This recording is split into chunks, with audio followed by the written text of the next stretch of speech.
Hi everyone, आप सभी का मेरे यूट्यूब चैनल पर स्वागत है। जैसा कि हम लोग मैट्रिक बिहार बोर्ड का सेंटअप एग्ज़ाम को लेकर एक ऑब्जेक्टिव क्वेश्चन का सीरीज़ चला रहे थे, उस सीरीज़ को कंटिन्यू करते हुए आज हमने आपके लिए हिंदी का मॉडल सेट 1 लेकर आया है।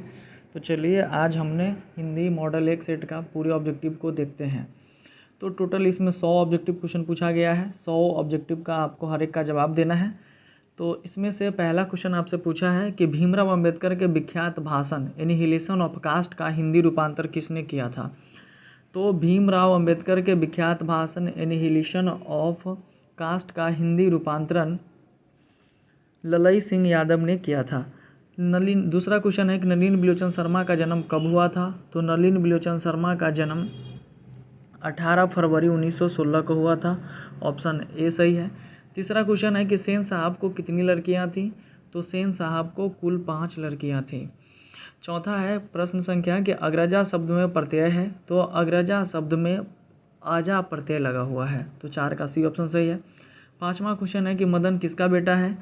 तो मदन है सो गिरधर का बेटा है। तो 5 का डी सही है। 6 नंबर क्वेश्चन है कि महारानी विक्टोरिया के द्वारा किसे नाइट की उपाधि प्रदान की गई थी। तो महारानी विक्टोरिया के द्वारा मैक्स मुल्लर को नाइट की उपाधि प्रदान की गई थी, अर्थात क्वेश्चन 6 का आंसर बी सही है। इसी तरह से क्वेश्चन 7 है कि हिंदी कविता में प्रपदवाद के प्रवर्तक कौन है। तो हिंदी कविता में प्रपदवाद के प्रवर्तक अशोक वाजपेयी जी हैं, यानी 7 का सी सही है। 8 नंबर क्वेश्चन है कि आत्मसात शब्द में प्रत्यय कौन है। तो आत्मसात शब्द में 7 प्रत्यय है। प्रश्न संख्या 9 है कि विचार और वितर्क किस लेखक की रचना है। तो यह हजारी प्रसाद द्विवेदी का रचना है, यानी 9 का ये सही है। 10 नंबर क्वेश्चन है कि नाखून बार बार काटते रहना और अलंकृत करते रहना निरूपित करता है। तो यह सौंदर्य बोध और सांस्कृतिक चेतना को निरूपित करता है, यानी 10 का ए सही है।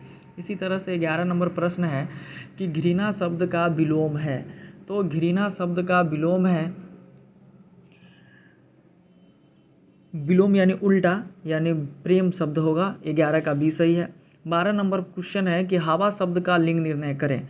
तो हवा जो है सो स्त्रीलिंग शब्द है, 12 का ये सही है। 13 नंबर क्वेश्चन के कुल 4 आदमी है, रेखांकित शब्द कौन पदबंध है।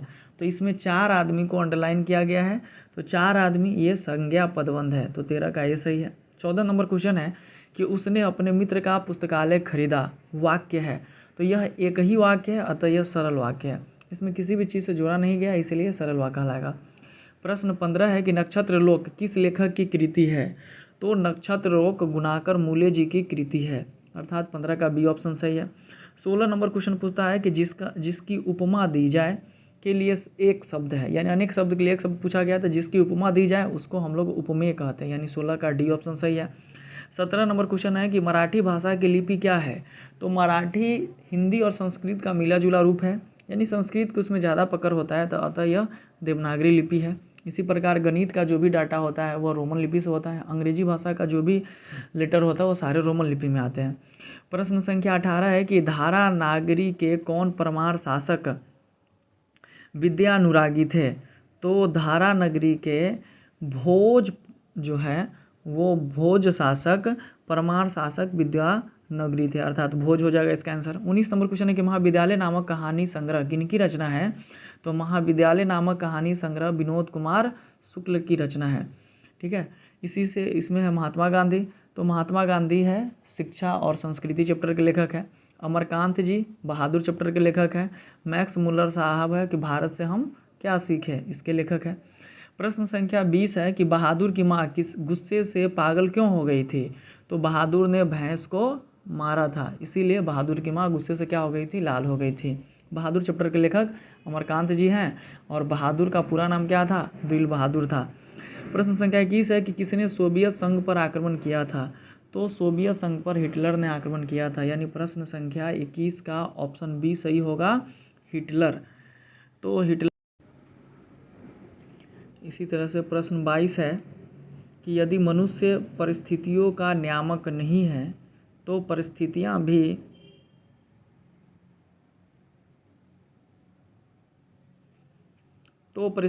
भी मनुष्य के नियामक नहीं है, अर्थात इसका बी ऑप्शन सही है। इसी तरह से 23 नंबर क्वेश्चन है कि गुदरी का लाल मुहावरे का अर्थ है। तो गुदरी का लाल मुहावरे का अर्थ होता है गरीब के घर में गुणवान का उत्पन्न होना, यानी 23 का बी ऑप्शन सही है। 24 नंबर क्वेश्चन पूछता है कि गणेश शब्द का पर्यायवाची है, तो गणेश शब्द का पर्यायवाची है लंबोदर। पर्यायवाची का मतलब होता है कि उसी के समान अर्थ वाला।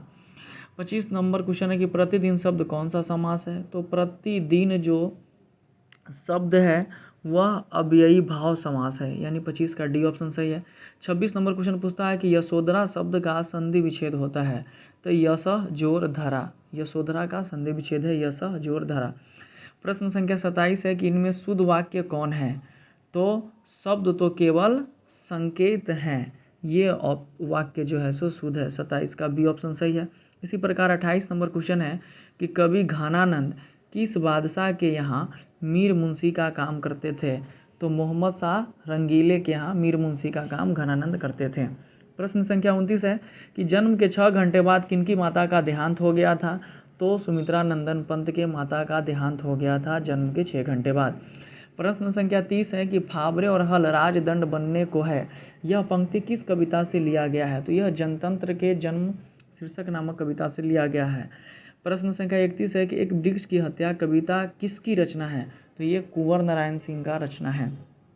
प्रश्न संख्या 32 है कि वीरेन डंगवाल का पहला कविता संग्रह है, तो वीरेन डंगवाल का पहला कविता संग्रह है इसी दुनिया में, यानी 32 का बी ऑप्शन सही है। 33 नंबर क्वेश्चन पूछता है कि प्रकृति सौंदर्य की कविता के लिए विख्यात कवि हैं, प्रकृति के सौंदर्य की कविता के लिए विख्यात है सुमित्रा नंदन पंत जी हैं। प्रश्न संख्या 34 है कि किस कवि ने वर्णाश्रम व्यवस्था और कर्मकांड का विरोध करके निर्गुण ब्रह्मा की भक्ति का प्रचार किया है, तो इसके है गुरु नानक जी, यानी 34 का डी ऑप्शन सही है। 35 नंबर क्वेश्चन पूछता है कि नगर संवेदना के कवि है, तो नगर संवेदना का कवि है सच्चिदानंद हीरानंद वात्स्यायन अगे जी। इनका पूरा नाम भी पूछता है, तो आप इनके पूरा नाम को याद करने के लिए एक वर्ड याद रखिएगा, साहिवा अगे। तो साहिवा अगे से सा से हो जाएगा सच्चिदानंद, ही से हो जाएगा हीरानंद, बा से हो जाएगा वात्स्यायन अगे। तो ये हो गया सच्चिदानंद हीरानंद वात्स्यायन अगे जी का पूरा नाम हो गया ये। इसी प्रकार क्वेश्चन नंबर है 36 की दुर्दांत मानवीय विभीषिका का चित्रण करने वाली कविता है, तो दुर्दांत मानवीय विभीषिका का हिरोशिमा जो यह कविता है, यह दुर्दांत मानवीय विभीषिका का चित्रण करने वाली कविता है। क्वेश्चन नंबर 37 है कि गुरु नानक के पद हैं, तो राम भक्तिमय गीत होता है इनके पद में। क्वेश्चन 38 है कि रसखान द्वारा कृष्ण लीला का गान किया गया है, तो इनका जो रसखान के द्वारा है वह कृष्ण लीला की जो गान किया गया है वो सवैयों में किया गया, 2 सवैया आपको पढ़ना है। प्रश्न संख्या 39 है कि कवि प्रेम घन द्वारा अधिकांश काव्य रचना किस भाषा में की गई है, तो कवि प्रेम घन के द्वारा अधिकांश काव्य की रचना ब्रज भाषा और अवधी भाषा में किया गया है। इसी प्रकार क्वेश्चन नंबर 40 है कि स्वर्ण किरण किस कवि की रचना है, तो स्वर्ण किरण जो है वह सुमित्रा नंदन पंत जी की रचना है। प्रश्न संख्या 41 है कि आत्मजयी नामक प्रबंध काव्य किस कवि द्वारा लिखा गया है, तो आत्मजयी नामक प्रबंध काव्य गुरु नानक जी के द्वारा लिखा गया है। प्रश्न संख्या 42 है कि आधुनिक साहित्य में एक प्रमुख प्रतिभा थे, तो आधुनिक साहित्य में एक प्रमुख प्रतिभा के रूप में सुमित्रा नंदन पंत जी को जाना जाता है, अर्थात 42 का डी ऑप्शन सही है। 43 नंबर क्वेश्चन पूछता है कि किसने ज़िंदगी में पहली बार अस्पताल का विरोध नहीं किया था, तो वो है मंगू की माँ, यानी माँ यहाँ पे सही है। क्वेश्चन 44 है कि माँ रात में कितने बजे हॉस्पिटल से लौट कर घर आई, तो वो 11:15 बजे हॉस्पिटल से घर लौट कर आई मंगू को हॉस्पिटल में भर्ती कराकर। इसी तरह से 45 नंबर क्वेश्चन है कि गाँव में जुआरी किस्म का व्यक्ति कौन था, तो रंगपा जो है वो रंगीन मिजाजी भी था और जुआरी किस्म का भी व्यक्ति था। क्वेश्चन नंबर 46 है कि सात कोरी होता किस भाषा के प्रमुख कथाकार हैं, तो सात कोरी होता ये उड़िया भाषा के प्रमुख कथाकार है। देवी नदी बांध के नीचे किसका घर था, तो देवी नदी बांध के नीचे लक्ष्मी का घर था, यानी 47 का कौन सा ऑप्शन सही है, तो 47 का सी ऑप्शन सही है। 48 नंबर क्वेश्चन है कि मंगू के अलावा माँ की कितनी संतानें थी, यानी मंगू को छोड़कर, तो मंगू की माँ को कुल 4 संतानें थी मंगू को लेकर, तो मंगू के अलावा पूछ रहा है तो कितने संतानें थी, 3 संतानें थी। प्रश्न संख्या 49 है कि किसी ने सीता को रसमलाई भेजी थी, तो नारायण ने सीता को मलाई भेजी थी। ये आपका सेकंड हिंदी का धरती कब तक घूमी की बहुत ही इंटरेस्टिंग कहानी है, अपने जीवन में उतारने वाली कहानी वहाँ से सीख लेकर। क्वेश्चन 50 है कि सीता के बड़े लड़के का क्या नाम था, तो सीता के बड़े लड़के का नाम कैलाश था। प्रश्न संख्या 51 है कि सुजाता की कितनी कृतियाँ प्रकाशित हो चुकी है, तो 25 से अधिक कृतियाँ प्रकाशित हो चुकी हैं। प्रश्न संख्या 52 है कि नगर कहानी का अनुवादक कौन है, तो नगर कहानी के अनुवादक है सुजाता जी। प्रश्न संख्या 53 है कि अनुज का स्त्रीलिंग रूप क्या होता है, तो अनुज का अनुजा होता है। प्रश्न संख्या 54 है कि इनमें शुद्ध शब्द कौन है, तो शुद्ध शब्द की जैसे ही बात करें, देखिए यहाँ पे अधीन लिखा हुआ है, तो पहल का जो लिखा हुआ है वो आधीन लिखा हुआ है, दूसरा का जो है वो सही है अधीन, इस तरह से लिखा जाता है। प्रश्न संख्या 55 है दास शब्द का पर्यायवाची है, तो दास का मतलब होता है गुलाम और गुलाम का पर्यायवाची होता है नौकर चाकर, तो चाकर हो जाएगा। प्रश्न संख्या 56 है कि अपेक्षा शब्द का विशेषण है, तो अपेक्षा का विशेषण पूछ रहा है, तो अपेक्षा से अपेक्षित शब्द बनता है। प्रश्न संख्या 57 है कि वाक जाल शब्द का संधि विच्छेद होता है, तो वाक जोर जाल, 57 का ये ऑप्शन सही है। 58 नंबर क्वेश्चन पूछता है कि पूरब शब्द संज्ञा है, तो पूरब शब्द व्यक्तिवाचक है, दिशा का नाम इसलिए व्यक्तिवाचक संज्ञा है। 59 नंबर क्वेश्चन है कि निम्नलिखित में सर्वनाम है यह, राम, भाई, बहन, अच्छा, तो जो संज्ञा के बदले में प्रयोग किया जाता है उसको हम लोग सर्वनाम कहते हैं, तो ये यह हो जाएगा। प्रश्न संख्या 60 है गुणवाचक विशेषण है, तो अच्छा जो है सो गुणवाचक विशेषण है। बुद्धा एंड हिज धामा के लेखक कौन है, तो भीमराव अंबेडकर साहब है। इसी तरह से 62 नंबर क्वेश्चन है गिरधर लाल सेन साहब की फैक्ट्री में क्या था, तो गिरधर लाल सेन साहब के फैक्ट्री में तो उनका वो क्या था, किरानी था, कलर का काम करता था। इसी तरह से 63 नंबर क्वेश्चन है कि मनुष्य की पशुता को जितनी बार भी काट दो वह मरना नहीं जानती, पंक्ति किस शीर्षक पाठ से लिया गया है, तो नाखून क्यों बढ़ते, इस शीर्षक पाठ से ये लिया गया है। इसी तरह से 34 नंबर क्वेश्चन है, 34 नंबर क्वेश्चन ना बोलकर हमें 64 नंबर क्वेश्चन बोलना चाहिए। 64 नंबर क्वेश्चन है कि चंद्रगुप्त द्वितीय का व्यक्तिगत नाम क्या था, तो चंद्रगुप्त द्वितीय का व्यक्तिगत नाम देव था। प्रश्न संख्या 65 है कि बहादुर पर चोरी का आरोप कौन लगाता है, तो बहादुर पर चोरी का आरोप लेखक के रिश्तेदार लगाता है। प्रश्न संख्या 66 है कि बिरजू महाराज अपना सबसे बड़ा जज किसको मानते थे, तो बिरजू महाराज अपना सबसे बड़ा जज अपनी अम्मा को मानता था, अपनी माँ को। और आप लोग भी मान लीजिए, आप लोग भी कोई भी काम करते हैं अपनी अम्मा की बात को मानते हैं, यानी अपनी माँ की बात को मानते हैं, तो आप ज़िंदगी का सारा सुख पा सकते हैं और आप ऊंचे से ऊंचे ओहदा पर पा सकते हैं। आपके पास किसी भी प्रकार का कोई तकलीफ़ नहीं होगा। तो आप अपने माँ का हमेशा रिस्पेक्ट करिए, अपने पिता का हमेशा रिस्पेक्ट करिए, अपने टीचर का हमेशा रिस्पेक्ट करिए। क्वेश्चन नंबर 67 है हिंदुस्तानी डांस म्यूजिक कहाँ है, तो हिंदुस्तानी डांस म्यूजिक दिल्ली में है। इसके बाद अगला क्वेश्चन है 68 नंबर राम नाम बिनु बिरथे जगी जन्मा शीर्षक कविता के अनुसार ईश्वर की शरण में जाने के अधिकारी कौन है, तो जिसका अंतःकरण निर्मल हो, यानी मन क्या हो, शुद्ध हो। क्वेश्चन नंबर 69 है कि रसखान किस पर सैकड़ों इंद्रलोक को न्यौछावर करने की बात करते हैं, तो रसखान सैकड़ों इंद्रलोक को न्यौछावर गोपियों पर करने की बात करते हैं। इसी प्रकार 70 नंबर क्वेश्चन है कि नादिर शाह के सैनिकों ने किसे मार डाला, तो नादिर शाह के सैनिकों ने घनानंद को मार डाला। प्रश्न संख्या 71 है कि सुमित्रा नंदन पंत रचित भारत माता शीर्षक कविता कहाँ से संकलित है, तो ये ग्राम्या जो उनका कविता संग्रह है वहाँ से संकलित है। क्वेश्चन नंबर 72 है अगे किस काव्यधारा के कवि हैं, तो सच्चिदानंद, हीरानंद, वात्स्यायन अगे जी प्रयोगवाद काव्यधारा के कवि हैं। क्वेश्चन नंबर 73 है एक वृक्ष की हत्या शीर्षक पाठ में दूर से कौन ललकारता है, तो वृक्ष रूपी चौकीदार बीरेन डंगवाल जी को ललकारता है। प्रश्न संख्या 74 कवि रेनर मारिया रिल्के किसका शानदार लवादा गिर जाने की बात करता है, तो ये प्रभु का अर्थात भगवान का शानदार लवादा गिर जाने की बात करते हैं। 75 संख्या है ख का उच्चारण स्थान कहाँ है, तो पूरे कवर्ग का उच्चारण स्थान कंठ होता है, तो यानी ख भी कवर्ग में भी आता है, तो इसका उच्चारण स्थान क्या हो जाएगा, कंठ हो जाएगा। प्रश्न संख्या 76 है कि सरोज शब्द का संधि विच्छेद है, तो सरोज शब्द का संधि विच्छेद सरह जोर ज होता है। इसी तरह से क्वेश्चन नंबर 77 है कि इनमें शुद्ध शब्द हैं क्षमा, चीन, छत्र, गणित। तो देखिए आप लोग का भी विषय है गणित का, देखिए गणित इसी तरह से नहीं लिखाता है, तो गणित क्या है, शुद्ध शब्द है। इसी तरह से 78 नंबर क्वेश्चन है कि सिंधु शब्द कौन संज्ञा है। तो सिंधु शब्द जो है, सिंधु नाम है नदी का, यह व्यक्तिवाचक संज्ञा है। क्वेश्चन 79 है नियम शब्द का लिंग निर्णय करें। तो नियम शब्द जो है वह पुल्लिंग शब्द है। क्वेश्चन 80 है सभापति का स्त्रीलिंग रूप क्या होता है। तो सभापति का स्त्रीलिंग रूप होता है, इसका स्त्रीलिंग रूप होता है इनमें से कोई नहीं। जो सभापति ने दिया, सभानेत्री दिया, सभाध्यक्ष, ये सब नहीं होता है। इसका सभापति का जो है स्त्रीलिंग रूप सभापत्नी भी नहीं होता है, सभानेत्री भी नहीं होता, सभाध्यक्ष भी नहीं होता है। यहाँ पे कोई ऑप्शन ही नहीं है इसमें से। और इसका बनता भी नहीं है। सभापति का सभापत्नी या सभा कुछ इस तरह का नहीं होता। सभा अध्यक्ष का सभा अध्यक्षा होता है, लेकिन सभापति का ये नपुंसक लिंग कहा जाए, यहाँ पे दोनों आता है। तो इनमें से कोई नहीं। क्वेश्चन नंबर 81 है कि मैं कल दिल्ली जाऊँगा कौन काल है। तो ये भविष्यत काल है, आगे ये लगा हो इसके लिए। 82 नंबर क्वेश्चन है कि गृह प्रवेश कौन सा समास है। तो गृह प्रवेश तत्पुरुष समास है। 83 नंबर क्वेश्चन है कि सुख शब्द का पर्यायवाची शब्द है।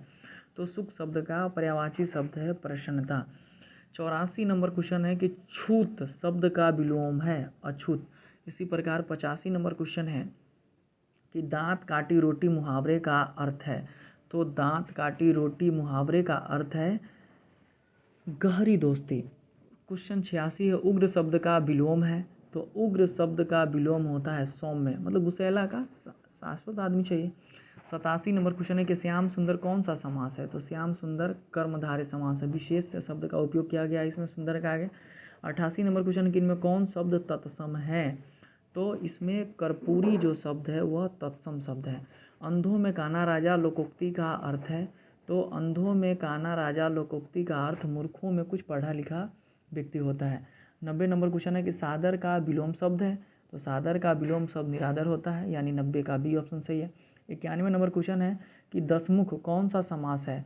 तो दसमुख जो है वह बहुब्रीहि समास है। दसमुख कहने का मतलब रावण, और जितना भी देवी देवता का नाम वाला आ जाए तो सारे के सारे बहुब्रीहि समास होते हैं, अथवा करके जिसका अर्थ निकले। 92 नंबर प्रश्न है कि अपने से बड़ों का आदर करना उचित है किस सर्वनाम का उदाहरण है। तो यह जो है सो वह निजवाचक सर्वनाम का उदाहरण है। 93 नंबर क्वेश्चन है परीक्षा शब्द का लिंग निर्णय करें। तो परीक्षा जितना भी आकारांत शब्द होता है 90% आकारांत, यानी जो शब्द आप बोले उसके बोलने के बाद उसके अंत में आपको आ आए तो समझिए वह स्त्रीलिंग होता है। 94 नंबर क्वेश्चन है कि उदय का संधि विच्छेद होता है। तो उत जोर अय उदय का संधि विच्छेद होता है। 95 नंबर क्वेश्चन है कि निवास शब्द में उपसर्ग है। तो नि हरस्वीकार उपसर्ग है। धरती कब तक घूमेगी शीर्षक पाठ में सवाल किस चीज़ का है। तो इस पाठ में सवाल रोटी का है। एक माँ से 3 बेटे से पेट, एक माँ का 3 बेटे से पेट नहीं भर पाता है, लेकिन वही एक माँ बाप 3 बेटे क्या उसके जैसे जैसे औरों बेटों को पाल कर बड़ा कर देती है, लेकिन सभी बेटे मिलकर एक माँ को रोटी नहीं पहुँचा पाते हैं। क्वेश्चन नंबर 97 है कि बल्ली अमाल ने बेटी का ठीक होने के लिए किस मंदिर में मन्नत मांगी। यह बल्ली अमाल पापति नामक पाठ से लिया गया है। ये कहानी है, ये बहुत ही इंटरेस्टिंग कहानी है। ये हर एक माँ का ये कहानी है। आप लोग का भी माँ इसी तरह के होंगी जो पढ़ी लिखी नहीं है और सदर अस्पताल बड़े अस्पताल में जाती हैं तो उन्हें कुछ पता ही नहीं चलता कैसे क्या है। तो वह मन्नत मानती है। गाँव के ही अपने वैदीश्वरन देवी का एक मंदिर होता है, वहीं पर वो मन्नत मान देती है कि हे मातेश्वरी हमारी बेटी को ठीक कर दो, मैं आप ही का मन्नत दिखाऊँ मानूंगा और आप ही को मन्नत चढ़ावा करूँगी। दीप अपने हाथ पे रख के वो चढ़ाती है और उसकी बेटी ठीक होती या नहीं होती लेखक ने इसको क्लियर नहीं करता है, लेकिन कहानी के अंत से यह पता चलता है कि उनकी बेटी ठीक हो जाती है। 98 नंबर क्वेश्चन है कि कटक शहर को बाढ़ से बचाने के लिए किसने पत्थर का बांध बनवाया था। तो महाराजा अयाती केसरी ने बनवाया था। 99 नंबर क्वेश्चन है कि नगर शीर्षक पाठ में अमल राज को कितने नंबर का कमरा दिखलाने के लिए कहा जाता है। तो 48 नंबर का कमरा दिखलाने के लिए कहा जाता है। 100 नंबर क्वेश्चन है कि मंगमा की बहू का क्या नाम था। तो मंगमा की बहू का नाम नजमा था। तो इस प्रकार से हम आशा करते हैं कि आप लोग अपने तैयारी को मेरे इस ऑब्जेक्टिव सीरीज़ के माध्यम से धारदार गति दे रहे होंगे और आप लोग इसी प्रकार अपना प्यार दुलार हमारे इस चैनल पर बनाए रहें और हो सके आप यदि इस चैनल को आगे बढ़ाने का सपोर्ट करें और इसे अलग अलग ग्रुपों में इस वीडियो को शेयर करें। धन्यवाद देखने के लिए। जय हिंद।